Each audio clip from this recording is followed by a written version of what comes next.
So hello everyone, sorry for the episode late हो गया है क्योंकि एक्चुअली मैं थोड़ा बिज़ी हो गया था और मैं एपिसोड डाल नहीं पा रहा था। तो ठरकी वॉरियर न्यू वॉइस के साथ आ चुकी है भाई। अब एक ही वॉइस रहेगी, वॉइस चेंज नहीं होगी। 1 to 50 भाई टेलीग्राम चैनल पर मौजूद है, 50 के बाद के आपको यूट्यूब पर मिल जाएगा। तो भाई यूट्यूब में आप सुन सकते हो। तो भाई मेरे टेलीग्राम का नाम है द आलम स्टोरी, आप सर्च कर सकते हो द आलम स्टोरी, और मैं टेलीग्राम के डिस्क्रिप्शन में भी लिंक दे दूँगा, तो आप वहाँ से भी देख सकते हो। सो फटाफट सब्सक्राइब कर दो क्योंकि भाई स्टोरी शुरू हो जा रही है। अभी 5-5 एपिसोड की सीरीज़ रहेगी, तो मैं तुम सबको कहना चाहूँगा कि भाई फटाफट सब्सक्राइब कर दो, क्योंकि भाई सब्सक्राइब करोगे तभी अच्छा रहता है। और वीडियोस डेली आती रहेंगी अभी, और ये सीरीज़ के अलावा भी और भी अच्छी सीरीज़ आती रहेगी। तो फटाफट सब्सक्राइब करो, मैं स्टोरी शुरू करता हूँ। मुझे अपना जेट बॉक्स देखने दें। सूर्यांश ने यह पूछे बिना कहा कि क्या उनके पास कोई है। ये लीजिए। लाल वस्त्रों वाली बूढ़ी महिला ने एक लाल बॉक्स निकाला और उसे सूर्यांश को सौंप दिया, जो नीले फूल के सामने घुटनों के बल बैठा था। उसके हाथों में जो जेट बॉक्स था वह उसी तरह का था जैसा श्वेत मोती कोषागार ने उसे उसके शुद्ध पुरुष ऊर्जा के फूल के लिए सौंपा था। जब पुरुष ऊर्जा वाली जड़ी बूटियों या औषधियों को उनके उगने के स्थान से उखाड़ लिया जाता है तो समय के साथ उनकी गुणवत्ता कम हो जाती है। इसलिए साधक सड़ने की प्रक्रिया को धीमा करने के लिए स्टोरेज के लिए इन जेट बॉक्स का उपयोग करते हैं। अधिक महंगे जेट बॉक्स औषधियों को पूरी तरह से संरक्षित भी कर सकते हैं और सैकड़ों वर्षों के बाद भी उनकी गुणवत्ता को समान बनाए रख सकते हैं। हालांकि मुझे पहले संदेह था, ये वास्तव में चरम महिला ऊर्जा का फूल है। वे आमतौर पर ठंडी से ठंडी जगहों पर उगते हैं, फिर भी एक इस बिजली घाटी में दिखाई देने में कामयाब रहा। सूर्यांश ने विचार किया जब वह लापरवाही से चरम महिला ऊर्जा के फूल तक पहुंचा, जिसने देख रही चारों आकृतियों को बहुत चौंका दिया।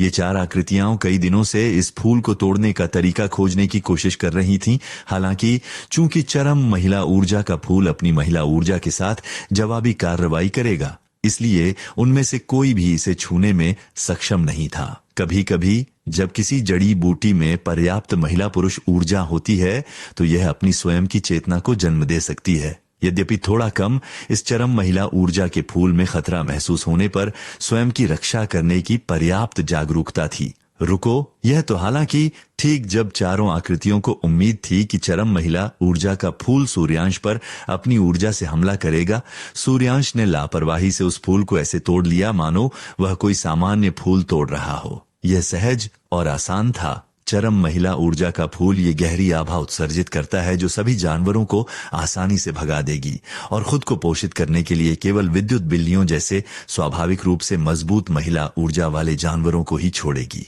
ये बिजली घाटी कुछ ही हफ्तों में सामान्य हो जानी चाहिए। सूर्यांश ने उन्हें समझाया कि जेट बॉक्स के अंदर चरम महिला ऊर्जा का फूल रखते समय बिजली घाटी में केवल विद्युत बिल्लियां क्यों हैं? कैसे? तुमने इसे बिना उस पर हमला किए कैसे तोड़ लिया? जब हमने कोशिश की तो यह स्वर्ग क्षेत्र के एक साधक के बराबर महिला ऊर्जा बाहर निकाल रहा था। चारों आकृतियों में से एक ने चकित भाव से पूछा। सूर्यांश ने उन्हें शांत भाव से देखा और कहा, यह किसी लड़की को रिझाने जैसा है। यदि वह आपको पसंद नहीं करती है तो वह स्पष्ट रूप से आपको भगा देगी। हालांकि यदि आप उससे ठीक से संपर्क करते हैं तो वह चुपचाप आपके साथ घर आएगी। सूर्यांश के इस स्पष्टीकरण से उस बात की घोर मूर्खता के कारण चारों का लगभग हवा से दम घुट गया। वह एक दिव्य औषधि तोड़ने की तुलना लड़कियों को रिझाने से कैसे कर सकता है? हालांकि उसकी बातें जितनी पागलपन भरी लग रही थीं, जब उसके मुंह से निकली तो समझदारी भरी लगी। शायद यह उसका सुंदर चेहरा या उसकी आकर्षक उपस्थिति थी, लेकिन चारों ने उससे पूछताछ करना जारी नहीं रखा। बहुत बढ़िया, अब मैं इसे लेडी दिशा को पहुंचा दूंगा। एक पल रुको। ठीक जब सूर्यांश दूर जाने लगा, चारों में से एक ने उसे रोका।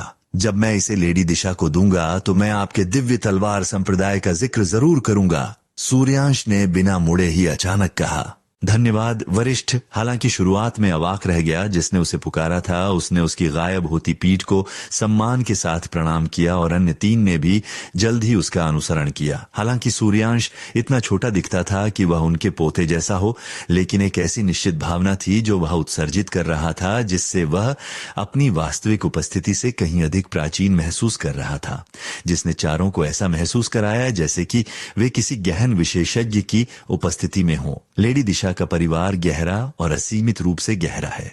ये सोचना कि उनके पास एक विशेषज्ञ है जो स्वर्ग क्षेत्र के साधना स्तर के साथ दिव्य औषधियों को ऐसे तोड़ सकता है मानो वह खरपतवार तोड़ रहा हो। चारों ने श्रद्धा के साथ आह भरी जब सूर्यांश बिजली कोर से गायब हो गया।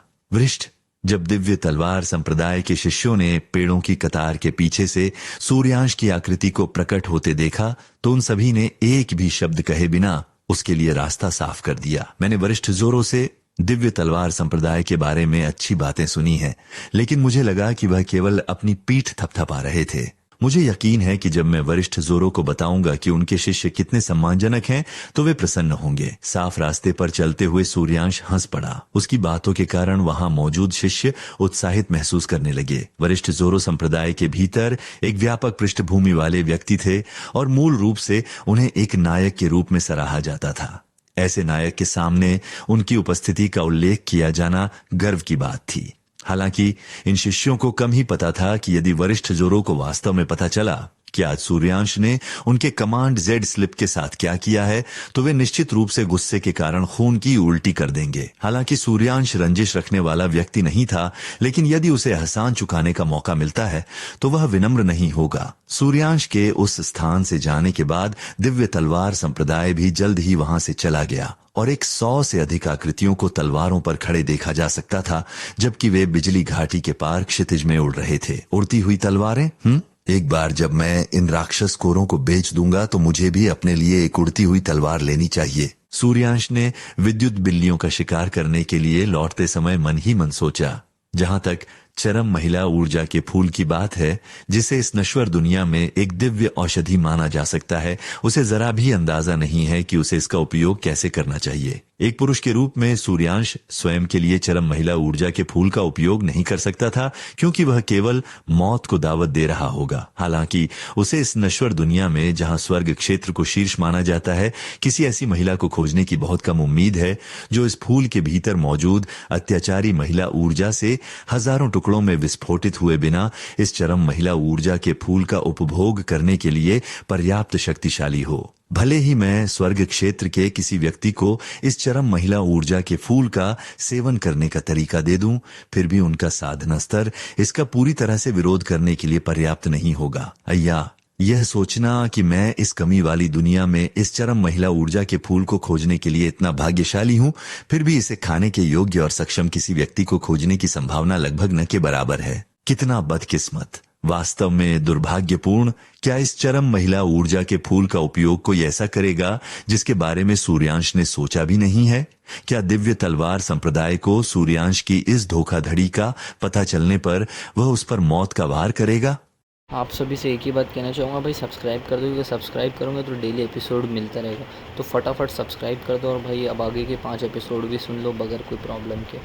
लेकिन कमेंट करके बताना भाई कि आपको इस स्टोरी में अच्छा क्या लगता है। कहीं कोई गड़बड़ी हो तो वो भी भाई कमेंट करके बता देना, मैं ठीक कर दूंगा उसको आने वाले एपिसोड्स में। औषधि भवन के अंदर महक अपने हमेशा की तरह लापरवाह भाव के साथ शांति से सीढ़ियों से नीचे उतरी। जब शिष्यों ने उन्हें देखा तो उनके चेहरे चमक उठे। गुरु, आप आखिरकार अपने कमरे से बाहर आ गईं। उनकी एक शिष्या उनके पास दौड़कर आई और उन्हें एक जेड स्लिप सौंपी। गुरु, संप्रदाय प्रमुख कल मिलने आए थे, लेकिन जब हमने उन्हें बताया कि आप बंद साधना में हैं, तो वे तुरंत चले गए। उन्होंने जाने से पहले आपके लिए यह जेड स्लिप भी छोड़ी थी। शिष्या ने महक को जेड स्लिप सौंपते हुए कहा। संप्रदाय प्रमुख, महक ने सोचा कि उन्हें उनसे क्या चाहिए होगा। धन्यवाद, मैं अभी संप्रदाय प्रमुख से मिलने महिला पुरुष ऊर्जा मंडप जाऊंगी। महक अचानक निकास द्वार के पास रुकी और मुड़कर पूछा, वैसे क्या तुमने हाल ही में सूर्यांश के बारे में कुछ सुना है? शिष्यों ने अपना सिर हिलाया। सूर्यांश 1 सप्ताह पहले एक कार्य के लिए संप्रदाय से बाहर गया था और तब से हमने उसके बारे में कुछ नहीं सुना है। वह संप्रदाय से बाहर चला गया। जब से सूर्यांश ने उनका कौमार्य तोड़ा था, तब से महक अपने कमरे में अकेले साधना कर रही थी, इसलिए यह अजीब नहीं था कि उन्हें इस बारे में पता नहीं था। औषधि भवन से निकलने के बाद महक सीधे महिला पुरुष ऊर्जा मंडप गईं, जहां वर्तमान संप्रदाय प्रमुख और महिला संप्रदाय प्रमुख रहते थे। सामान्य संप्रदायों के विपरीत प्रोफाउंड ब्लॉसम संप्रदाय में एक के बजाय 2 संप्रदाय प्रमुख थे, एक पुरुष और एक महिला। इस तरह यदि किसी पुरुष या महिला को एक दूसरे से कोई समस्या होती है तो उनके पास अपना स्वयं का प्रतिनिधि होगा और उन्हें केवल अपने लिंग के कारण अन्यायपूर्ण व्यवहार किए जाने का डर नहीं होगा। शिष्या महक संप्रदाय प्रमुख का अभिवादन करती है। महक ने लंबे काले बालों वाले उस सुंदर अधेड़ उम्र के व्यक्ति को प्रणाम किया जो शांति से उनके सामने अपने बिस्तर पर बैठा था। हालांकि वह एक वरिष्ठ गुरु थीं, लेकिन उन्हें संप्रदाय की शिष्या भी माना जाता था और संप्रदाय प्रमुख की उपस्थिति में सभी वरिष्ठ गुरु अभी भी शिष्य ही हैं। आराम करो। संप्रदाय प्रमुख ने लापरवाही से अपना हाथ हिलाया और आगे कहा, क्या तुम्हें पता है कि मैंने तुम्हें यहाँ क्यों बुलाया है? उसने पूछा। नहीं, ये शिष्या नहीं जानती। तुम्हें एक शिष्य के रूप में प्रोफाउंड ब्लॉसम संप्रदाय में शामिल हुए 25 साल से अधिक समय हो गया है, जब मैं सिर्फ एक वरिष्ठ गुरु हुआ करता था। और जहाँ तक मुझे पता है, तुम संप्रदाय के भीतर एकमात्र ऐसी वरिष्ठ गुरु हो जिसने अभी तक वास्तव में दोहरी साधना का अनुभव नहीं किया है। संप्रदाय प्रमुख ने फिर आह भरी। जब तुम पहली बार शामिल हुई थीं, तो तुम एक उज्जवल भविष्य वाली एक उत्कृष्ट शिष्या थीं और हर कोई तुम्हारे रूप से आकर्षित था। लेकिन तुम्हारी जिद के कारण, जिसने दोहरी साधना करने से इनकार कर दिया, तुम्हारी प्रतिभा कभी भी पूरी तरह से नहीं खिली।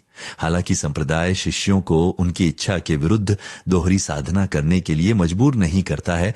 तुम अब 40 साल से ऊपर की हो गई हो, फिर भी तुम एक शुद्ध कुमारी हो। मुझे बताओ शिष्या महक, तुम किस कारण से प्रोफाउंड ब्लॉसम संप्रदाय में शामिल हुई थी जब तुम दोहरी साधना ही नहीं करना चाहती? उसने दया के भाव से आगे कहा। जब महक अपनी युवावस्था में थी, तो वे श्रेष्ठ रूप और महान प्रतिभा के साथ प्रोफाउंड ब्लॉसम संप्रदाय के भीतर सबसे होनहार शिष्यों में से एक थी, जिसने अनगिनत शिष्यों को मोहित कर लिया था। उनका आकर्षण इतना महान था कि इसने कुछ मुख्य शिष्यों का भी ध्यान आकर्षित कर लिया था। हालांकि इतने सारे लोगों द्वारा उन्हें रिझाने के बावजूद महक ने ठंडे दिमाग से किसी के भी साथ साधना करने से इनकार कर दिया, यहाँ तक कि मुख्य शिष्यों के साथ भी, जिससे पिछले संप्रदाय प्रमुखों को अंतहीन सिरदर्द हुआ था।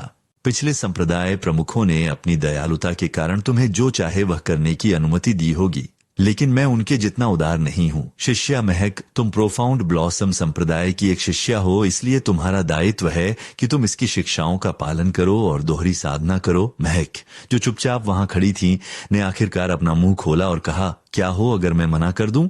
तो तुम्हें या तो साधना करने के लिए मजबूर किया जाएगा या संप्रदाय छोड़ने के लिए मजबूर किया जाएगा, संप्रदाय प्रमुख ने ठंडे स्वर में कहा। लेकिन तुम पर इतने संसाधन खर्च करने के बाद तुम्हें बाहर फेंकना एक बर्बादी होगी, खासकर तब जब तुम्हारे पास अभी भी तुम्हारी सा महिला ऊर्जा का सार है। संप्रदाय के नियम मजबूरन दोहरी साधना की मनाही करते हैं, भले ही इसका आदेश संप्रदाय प्रमुख द्वारा ही क्यों न दिया गया हो।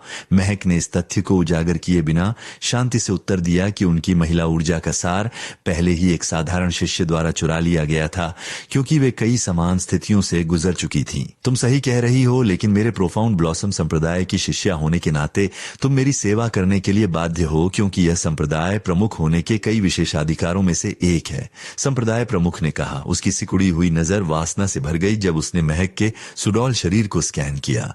महक ने उसकी बातों पर त्योरी चढ़ाई। वह सही था।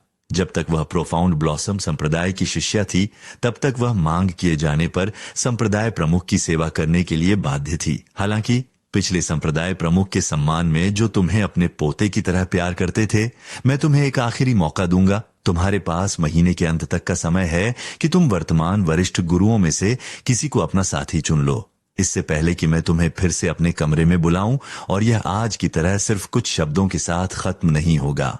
मुझे मजबूर मत करना। शिष्या महक संप्रदाय प्रमुख के आखिरी शब्दों के तुरंत बाद महक महिला पुरुष ऊर्जा मंडप से निकल गईं। जब वे औषधि भवन लौटी तो उनका रंग पीला पड़ गया था, जिससे वहां के शिष्य उन्हें चिंता से देखने लगे। गुरु, क्या आप ठीक हैं?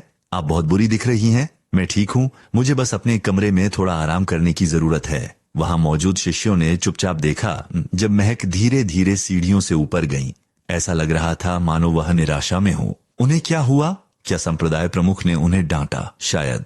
महक इस प्रोफाउंड ब्लॉसम संप्रदाय में केवल पिछले संप्रदाय प्रमुख के कारण एक शिष्या थी, जिन्होंने उन्हें उन डाकुओं द्वारा अपहरण किए जाने से कुछ पल पहले बचाया था, जिन्होंने उनके माता पिता को बेरहमी से मार डाला था और फिर उन्हें अंदर लाकर अपने बच्चे की तरह पाला था। यदि वह इस प्रोफाउंड ब्लॉसम संप्रदाय से जुड़ी नहीं होती, जिसे वह अपना घर मानती थी, तो पिछले संप्रदाय प्रमुख की मृत्यु होने पर वह बहुत पहले ही इस जगह को छोड़ चुकी होती। अपने कमरे के अंदर महक चुपचाप अपने बिस्तर पर बैठ गईं। उनकी धुंधली नजर उनके हाथों में कपड़े के एक छोटे से टुकड़े को घूर रही थी जिस पर खून के कुछ धब्बे थे। सूर्यांश वह बुदबुदाई स्थिति से परेशान महसूस कर रही थी। क्या महक संप्रदाय प्रमुख की गंदी नीयत से बचने के लिए सूर्यांश के साथ अपने रिश्ते का सच सबके सामने लाएंगी?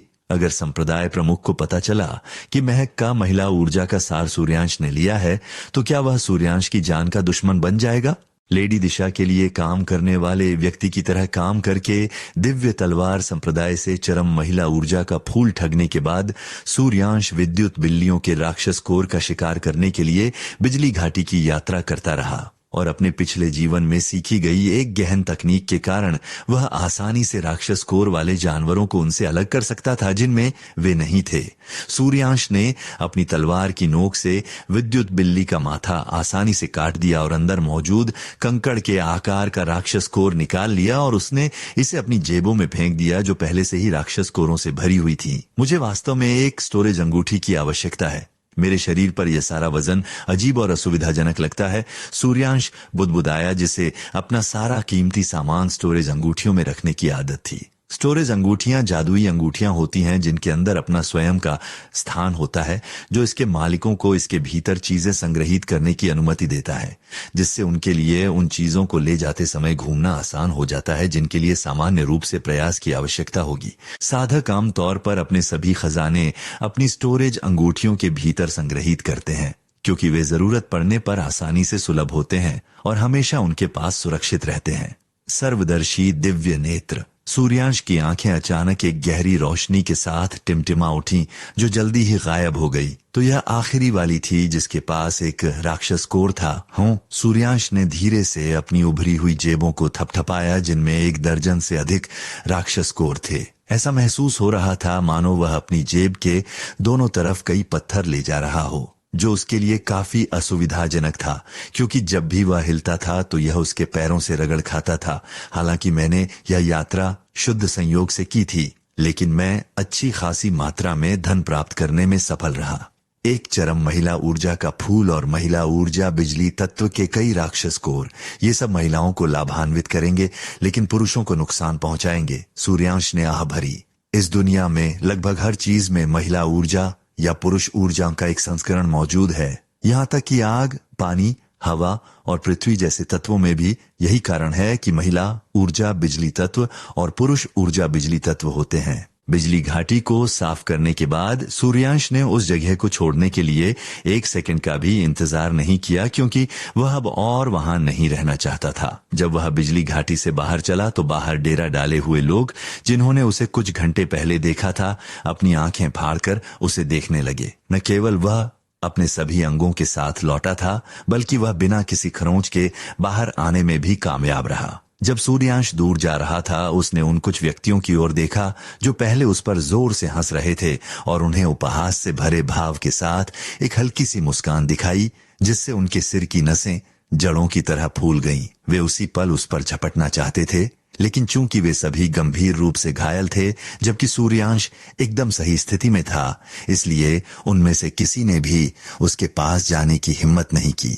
बिजली घाटी छोड़ने के बाद सूर्यांश तोमान सिटी वापस चला गया और हालांकि उसे तोमान सिटी से बिजली घाटी तक यात्रा करने में लगभग 1 सप्ताह लग गया था, लेकिन वह उसी दिन तोमान सिटी लौटने में सक्षम था जिस दिन उसने बिजली घाटी छोड़ी थी, क्योंकि उसने पिछली बार की तरह टहलने की गति से चलने के बजाय पूरी गति से दौड़ने का फैसला किया था।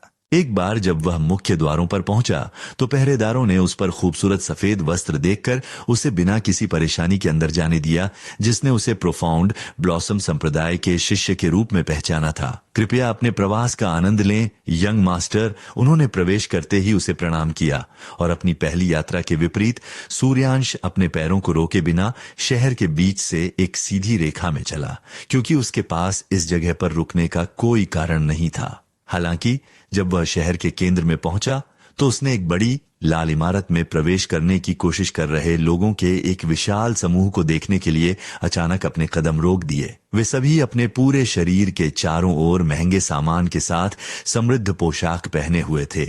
ऐसा लग रहा था मानो वे रईसों की किसी पार्टी में जा रहे हों। उस समूह के भीतर कुछ ऐसे व्यक्ति भी थे जो कुछ संप्रदायों के शिष्यों की तरह लग रहे थे, लेकिन वे अल्पसंख्यक थे और मुश्किल से ध्यान देने योग्य थे। वह जगह क्या है? सूर्यांश ने एक राहगीर को रोका और पूछा। जलते कमल का नीलामी घर। यह एक कुलीन नीलामी घर है जो साल में केवल एक बार खुलता है। ये उन लोगों के लिए है जो अमीर हैं और दुर्लभ खजाने खरीदना या बेचना चाहते हैं। राहगीर ने कहा। एक नीलामी घर? सूर्यांश ने अपनी उभरी हुई जेबों की ओर देखा और सिर हिलाया। ऐसा लग रहा था मानो उसने कुछ तय कर लिया हो। धन्यवाद, उसने भीड़ के पास जाने से पहले कहा। एक बार जब वह भीड़ के पास पहुंचा तो सूर्यांश ने अपने आसपास बात कर रहे लोगों को सुनने के लिए अपने कान केंद्रित किए। रईस चड्ढा, तुम इस साल नीलामी घर से क्या खरीदने की कोशिश कर रहे हो? क्या तुम इस साल फिर से मुझसे लड़ना चाहते हो? यदि हाँ तो तुम दफा हो सकते हो। हाँ, ऐसे मत बनो रईस चड्ढा। अगर मेरा बेटा नहीं होता जिसे उस 70 साल पुरानी संजीवनी बूटी की बहुत जरूरत थी तो मैं उसके लिए तुमसे कभी नहीं लड़ता। तुम्हारी वजह से मेरे बेटे ने गुस्से में घर को लगभग नष्ट कर दिया क्योंकि वह उस 70 साल पुरानी संजीवनी बूटी के बिना सीमा भेदन नहीं कर पा रहा था। मैंने अफवाहें सुनी हैं कि जलते कमल का नीलामी घर इस साल अपनी कुछ प्रसिद्ध हस्त निर्मित गोलियों की नीलामी कर सकता है। जलते कमल की गोली, वह गहन गोली जो किसी के ट्राइवर्सिंग क्षेत्र में प्रवेश करने की संभावना को 90 तक बढ़ा देती है। सच में, अगर वे सच में इस साल जलते कमल की गोलियां बेच रहे हैं तो मुझे किसी भी तरह एक पर अपना हाथ आजमाना होगा। मेरा बेटा जो प्रारंभिक साधना स्तर के चरम पर है, अगर उसे इसकी सहायता मिली तो वह आखिरकार ट्राइवर्सिंग क्षेत्र में पहुंच जाएगा। मैं श्रीमती वंदना को फिर से देखने के लिए इंतजार नहीं कर सकता। तुम यहाँ लड़कियों को देखने आए हो या खजानों को? क्या वे दोनों एक ही चीज नहीं है? रईस चड्ढा, आप भी यहाँ निम्न श्रेणी की स्टोरेज अंगूठी के लिए आए हैं क्या? मुझे मत बताना कि तुम भी यहाँ उसी के लिए आए हो। खैर, हाँ, बढ़िया। आज बदला लेने का एक अच्छा दिन होगा। ये सुनने के बाद कि यह स्थान एक स्टोरेज अंगूठी की नीलामी करेगा, सूर्यांश ने यह देखने के लिए वहीं रुकने का फैसला किया कि क्या वह राक्षस कोरों से इसे खरीदने के लिए पर्याप्त कमाई कर सकता है या नहीं। क्या नीलामी घर में स्टोरेज अंगूठी हासिल करने के लिए सूर्यांश को शहर के इन ताकतवर रईसों से टकराना पड़ेगा? जलते कमल का नीलामी घर में सूर्यांश के लाए गए ये दुर्लभ राक्षस कोर क्या भूचाल मचाने वाले हैं। बाहर कुछ समय तक खड़े रहने के बाद, जबकि लोग धीरे धीरे जलते कमल के नीलामी घर में प्रवेश कर रहे थे, आखिरकार अंदर जाने की सूर्यांश की बारी आ गई। जब वह दरवाजे के पास पहुंचा तो लाल रंग की एक आकर्षक रेशमी पोशाक पहने एक सुंदर युवती ने उसे रोका और पूछा, माफ करें, क्या आप आज बेच रहे हैं या खरीद रहे हैं? मैं प्रारंभिक श्रेणी और रहस्य श्रेणी के कुछ विद्युत बिल्लियों के राक्षस कोरों को बेचना चाहूंगा, उसने अपनी जेब थपथपाते हुए उत्तर दिया। जब युवती ने देखा कि वह अपनी जेबों में इतने सारे राक्षस कोर इस तरह ले जा रहा था जैसे कि वे कैंडी हो, तो आश्चर्य से उसकी आंखें चौड़ी हो गईं। वह सोच रही थी कि वह उन्हें इस तरह क्यों ले जा रहा था और उसकी जेब में कितने थे। क्या आप आज कितने राक्षस कोर बेचने की कोशिश कर रहे हैं? उसने कड़क मुस्कान के साथ उससे पूछा। मेरे पास उनमें से 36 हैं, सूर्यांश ने एक उदासीन आवाज में उत्तर दिया। उनमें से 36? जब युवती ने राक्षस कोरों की वह मात्रा सुनी जो वह ले जा रहा था तो वह लगभग अपने कूल्हों के बल गिर पड़ी। वह उनमें से इतने सारे प्राप्त करने में कैसे कामयाब रहा? उनके 100 से अधिक वर्षों के व्यवसाय के बावजूद, यहाँ तक कि उनके जलते कमल के नीलामी घर ने भी पहले कभी एक साथ इतने सारे राक्षस कोर नहीं बेचे थे। महान अतिथि, कृपया एक पल प्रतीक्षा करें, युवती ने जल्दबाजी भरी आवाज में कहा। फिर उसने इमारत के अंदर मौजूद सहायकों में से एक को अपने पास बुलाया। इस महान अतिथि को अतिथि कक्ष में ले जाओ और श्रीमती वंदना को उनकी उपस्थिति के बारे में सूचित करो। उनसे कहो कि उनके पास 3 दर्जन विद्युत बिल्लियों के राक्षस कोर हैं जिन्हें वे चाहते हैं कि हम उनके लिए बेचें। युवती ने सीधे सहायक के कान में फुसफुसाया, जो उसी तरह के कपड़े पहने हुए एक सुंदर युवती भी थी। चूंकि श्रीमती वंदना केवल उन्हीं मेहमानों से मिलती थीं जिनके पास बेचने के लिए बेहद दुर्लभ और मूल्यवान वस्तुएं होती थीं, या जब उनकी कोई गहरी पृष्ठभूमि होती थी, तो सहायक तुरंत सूर्यांश की उपस्थिति के प्रति सतर्क हो गई। सहायक ने सूर्यांश के सुंदर चेहरे को देखा और शर्मा गई। इतना सुंदर दिखने वाला युवक, वह निश्चित रूप से एक महान पृष्ठभूमि वाला कोई व्यक्ति होगा। कृपया मेरे पीछे आइए, महान अतिथि। सहायक ने कृपा पूर्वक उसे अंदर प्रवेश करने का इशारा किया। जब अन्य मेहमानों ने देखा कि जलते कमल के नीलामी घर के नौकर सूर्यांश के साथ इतने सम्मान के साथ पेश आ रहे हैं, तो उन सभी ने उसे ध्यान से देखा। ऐसा लग रहा था मानो वे उसके चेहरे को अपनी यादों में उकेरने की कोशिश कर रहे हों।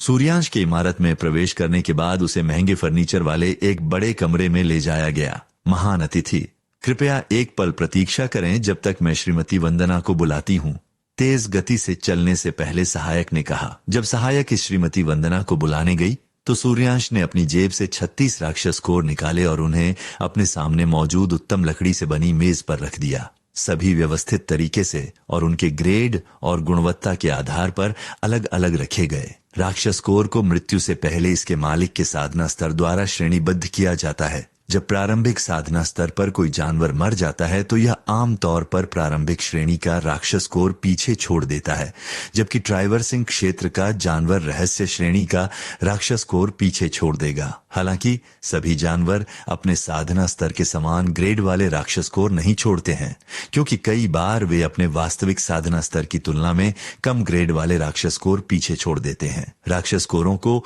उनके आकार के आधार पर भी श्रेणीबद्ध किया जाता है, इसलिए छोटे आकार के राक्षस कोर गुणवत्ता में निम्न माने जाते हैं, जबकि बड़े आकार के राक्षस कोर बेहतर गुणवत्ता के होते हैं, जैसे कि हीन प्रारंभिक श्रेणी के राक्षस कोर और श्रेष्ठ प्रारंभिक श्रेणी के राक्षस कोर। श्रेष्ठ से भी उच्च गुण होते हैं, लेकिन वे आमतौर पर केवल स्वर्ग क्षेत्र से ऊपर के गहन जानवरों से ही उपलब्ध होते हैं। सूर्यांश द्वारा राक्षस कोरों को व्यवस्थित करने के कुछ मिनट बाद कमरे का दरवाजा धीरे धीरे खुला और शरीर दिखाने वाली एक काली आकर्षक रेशमी पोशाक पहने हुए एक अत्यंत सुंदर महिला ने कमरे में प्रवेश किया। सूर्यांश ने उस महिला की ओर देखा जिसने अभी अभी प्रवेश किया था। उसके छोटे काले बाल थे जिनमें लाल कमल के बालों का आभूषण था। उसकी आंखें तेज और स्पष्ट थीं और उसका स्वाभाविक रूप से आकर्षक शरीर निस्संदेह सड़कों पर उसे देखने वाले किसी भी व्यक्ति के कदम रोकने के लिए पर्याप्त आकर्षक था। जब इस खूबसूरत महिला ने मेज पर रखे राक्षस कोरों की मात्रा देखी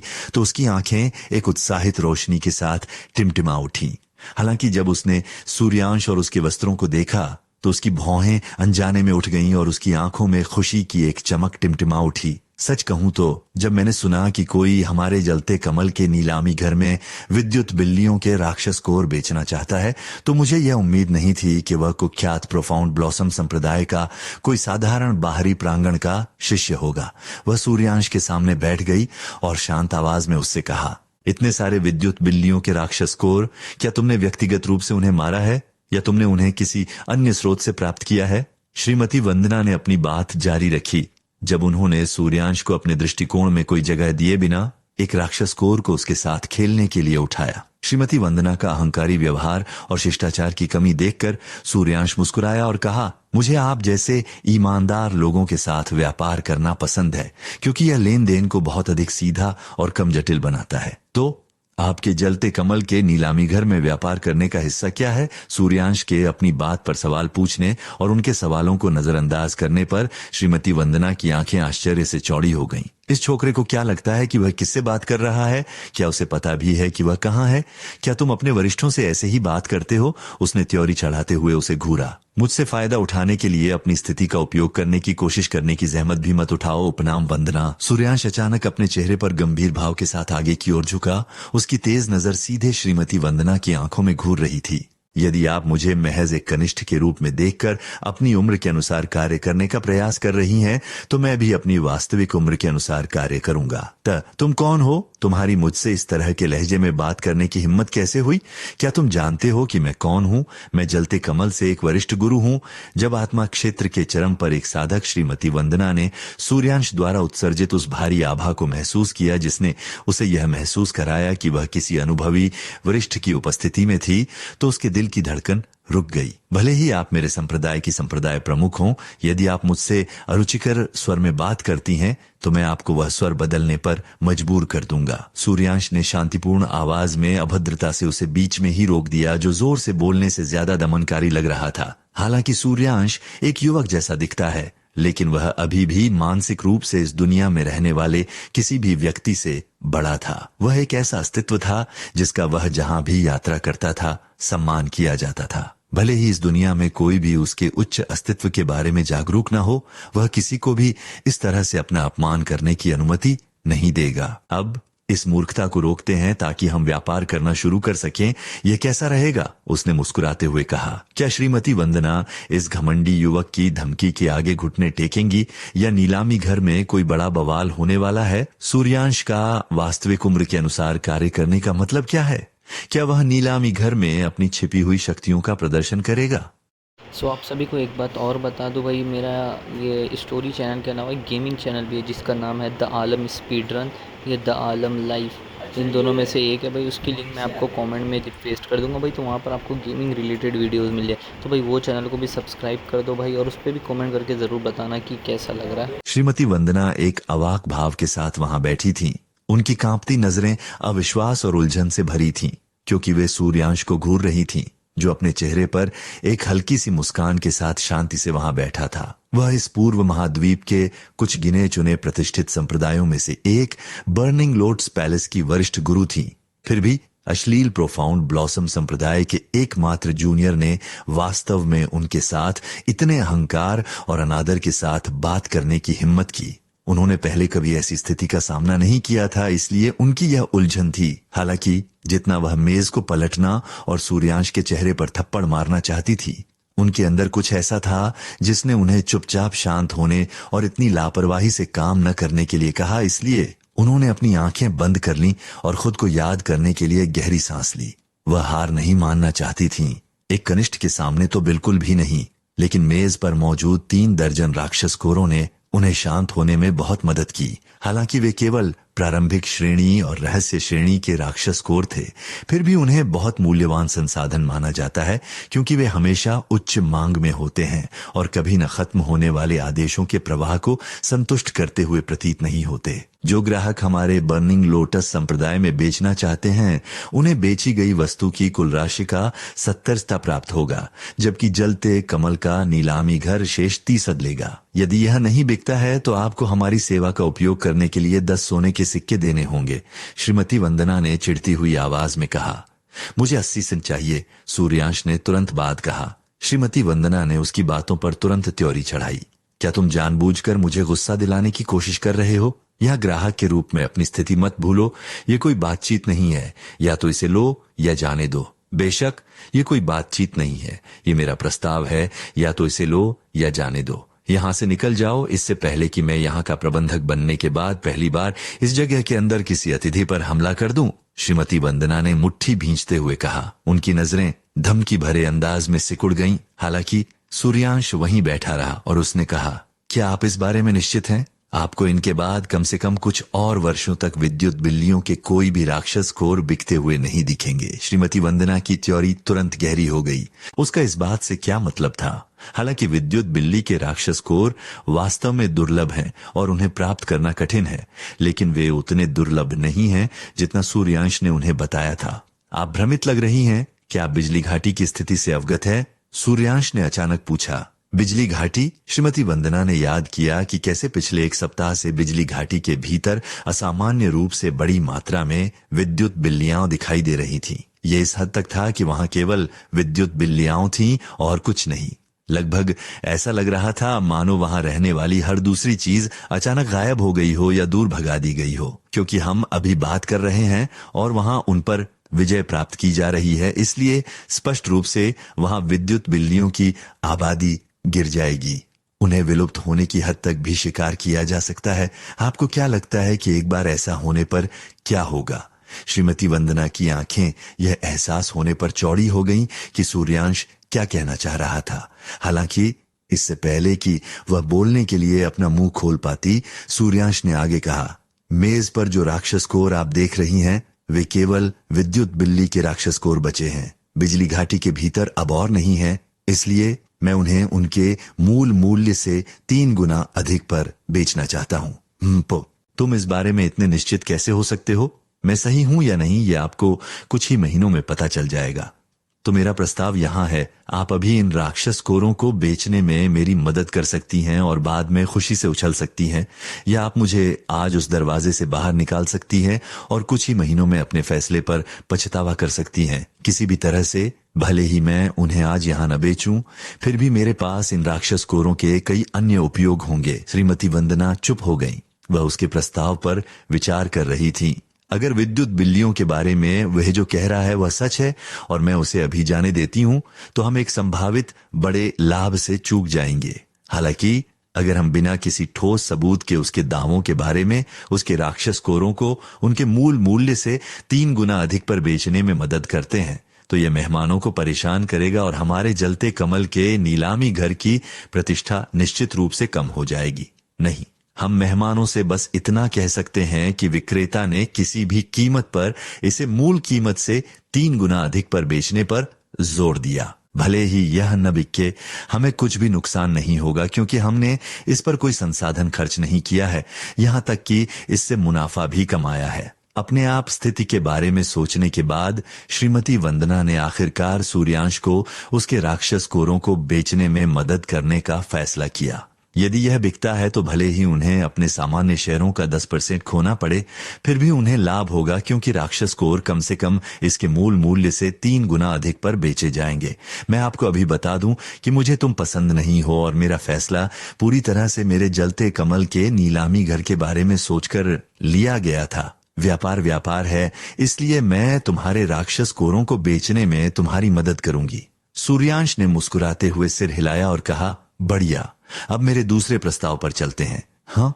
श्रीमती वंदना ने उसके चेहरे पर एक अवाक भाव के साथ देखा। ऐसा लग रहा था मानो वह उसकी बातों को समझ नहीं पाई। वह सोच रही थी कि उसके पास देने के लिए और क्या है। मुझे यह सुनने को मिला कि आपके जलते कमल के नीलामी घर के पास उस गोली की विधि है जो किसी के ट्राइवर्सिंग क्षेत्र में प्रवेश करने की संभावना को 90 तक बढ़ा देती है। मेरा दूसरा प्रस्ताव यह है, मेरे पास उस दयनीय 90 को 100% बनाने का एक तरीका है और मैं इसे आपको बेचने के लिए तैयार हूं। तुम क्या कर सकते हो?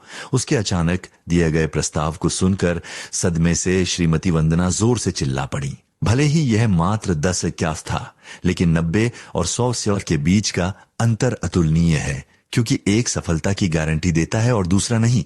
अरे 90 रन के बारे में तो भूल ही जाओ। भले ही यह 99 को 100 शेयर में बदल रहा होता, फिर भी वह उतनी ही हैरान होती। क्या यह जलते कमल की गोली को 100 शेयर सफल बनाने का राज श्रीमती वंदना और उनके संप्रदाय को सूर्यांश का गुलाम बना देगा? अगर सूर्यांश का बिजली घाटी के जानवरों के विलुप्त होने वाला यह दावा गलत साबित हुआ तो क्या नीलामी घर के रईस उसे माफ करेंगे? सो भाई आज के लिए इतने ही 5 एपिसोड। भाई कल फिर से मिलेंगे भाई। इसलिए मैं बोलता चाहूँगा कि हर सब्सक्राइबर कर दे, क्योंकि भाई सब्सक्राइब करोगे तो एक्स्ट्रा बोनस चैप्टर भी मिलेंगे भाई। उसके अलावा भाई और भी मैं अमेजिंग स्टोरीज़ लिखता हूँ तो भाई वो भी मिलते जाएंगे। तो फटाफट भाई सब्सक्राइब कर दो। और भाई गेमिंग चैनल को भी द आलम स्पीड रन ये नाम है उसका, तो फटाफट उसको भी सब्सक्राइब कर देना भाई, ताकि आपको और भी ज़्यादा ज़बरदस्त स्टोरी मिल जाए। यार भाई उस पर 500 सब्सक्राइबर कंप्लीट हो गए तो भाई इसके ऊपर भाई 20 एक्स्ट्रा एपिसोड अपलोड करूँगा।